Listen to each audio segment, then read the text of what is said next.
9.13 대책으로 대출 문턱이 높아졌습니다. 특히 전세 대출과 관련해서 집이 한 채라도 있는 가구 가운데 부부 합산 소득이 1억 원이 넘으면 공적 전세 보증을 받지 못하는데요.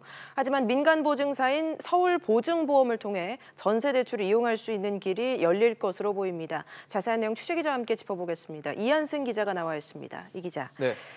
그러니까 수도권에 집을 두고 서울로 전세를 사려고 대출을 받는 분들이 많은데 그렇죠. 앞으로는 이 같은 대출이 좀 어려워진다고요? 네, 정부가 9.13 대책을 내놓으면서 주택금융공사나 주택도시보증공사 같은 이 공적 보증기관을 통해서 전세 보증을 받을 때 무주택자와 또 1주택자로 제한을 하게 됐는데요. 이 무주택 세대는 소득과 관계없이 전세 대출을 받을 수 있고요. 1주택자 같은 경우는 부부 합산 소득이 1억 원 이하일 경우에만 전세 대출을 받을 수 있습니다. 예, 그러니까 집이 한 채만 있어도 소득이 1억 원이 넘으면 전세 대출을 받을 수 없다는 건데 네. 또 대출 받을 수 있다는 건 또 무슨 얘기인가요? 그러니까 앞서 말씀드린 데는 공적 보증기관의 얘기였고요. 예. 이 민간 보증회사도 있습니다. 서울보증보험 같은 곳인데 그 서울보증보험이 1주택자의 소득 기준을 이 정부 기준인 1억 원보다 높게 적용하는 것을 현재 검토하고 있는데요. 부부 합산 소득이 1억 원을 넘는 1주택자라도 이 서울보증보험을 통해서는 이 전세 보증을 받을 가능성이 열리게 되는 셈입니다. 서울보증보험은 집을 한 채 갖고 있어도 뭐 자녀 교육 같은 이유로 이 전세가 필요한 실수요자들을 위해 소득 기준 완화를 검토하게 됐다고 설명했습니다. 이 기준이 얼마나 완화될지는 공적보증기관의 전세보증 개선안이 시행되는 이 다음 달 정도는 돼야지 결정될 것으로 보이는데요. 정부가 정한 1억 원보다는 소득 기준이 높아질 것으로 보이는데 지금처럼 아예 제한이 없을 수도 있습니다.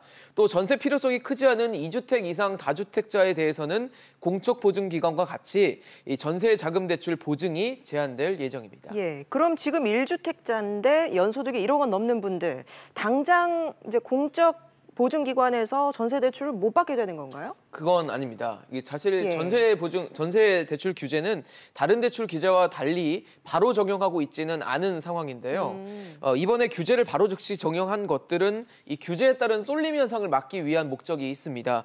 그런데 전세 대출 같은 경우는 전세 계약이 기간이 정해져 있는 데다가 그래서 쏠림 현상 우려도 크지 않고요. 또 전세 대출의 특성상 이 서민의 실수요 대출이라는 특성이 반영된 것으로 보입니다. 또 현재 주금공이나 또 허그, 그러니까 도시보증공사의 내규를 고치고 있는 상황이기 때문에 강화된 규제가 적용되는 시점은 이 다음 달 정도는 돼야 될 것으로 예상됩니다. 네. 서울보증도 이 공적보증기관 개선안이 시행되는 다음 달 정도는 돼야지 적용한다는 방침이어서 이 당분간은 이 대출을 둘러싼 혼선은 피할 수 없을 것으로 보입니다. 예, 이렇게 좀 대출 관련해서 혼선이 있다 보니까 금융당국에서 뭐 지침을 내놨다는데 어떤 내용인가요? 네, 일단 실무지침을 통해서 자주 좀 거론되는 질문들에 대한 답변을 내놨는데요.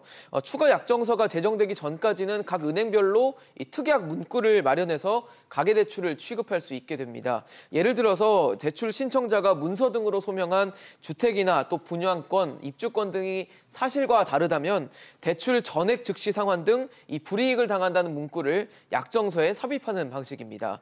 또 고가주택이 아니라면 1주택자가 자신이 세놓던 본인 집에 들어가 전입하거나 또 새로운 세입자와 계약하는 등 임차보증금을 반환하는 용도의 주택담보대출은 가능한 상황입니다. 알겠습니다. 이 기자 얘기 잘 들었습니다.